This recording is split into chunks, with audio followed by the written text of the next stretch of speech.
Welcome back to Primetime Sports Thursday. Jamaica's 80-member CARIFTA track and field team departed the island on Thursday for Grenada, bubbling with confidence and aiming to surpass the 78 medals they secured in the Bahamas last year. Here's Jermaine Brown. When the 2024 CARIFTA Track and Field Championships get underway on Saturday at the Kirani James Stadium in Grenada, all eyes will once again be on Team Jamaica. Jamaica has dominated the medal count annually, with 1984 being the last time the country did not top the medal table.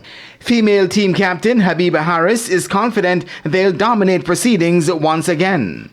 I think the chances of us going there and being victorious is very high because we have a very talented team of athletes. So I really think it's a very strong team going, and I'm excited to see just how well we do.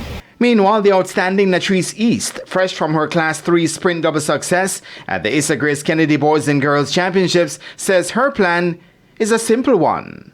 My expectations is to finish the CARIFTA Games healthy and injury-free and to do my best and to make my country proud.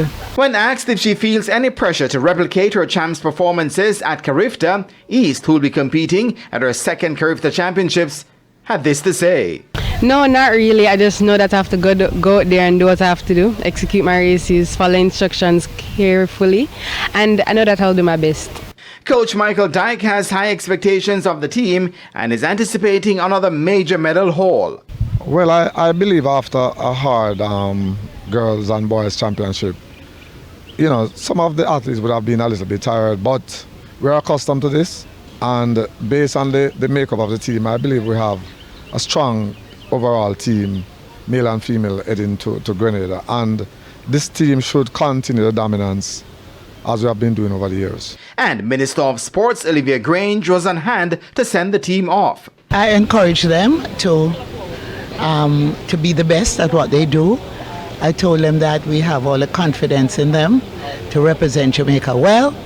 I wish them an injury-free competition, and I also indicated to them that as the Minister of Sports representing the government of Jamaica, we have invested in them over the years, and in this particular case we have contributed 10 million towards the trip to CARIFTA.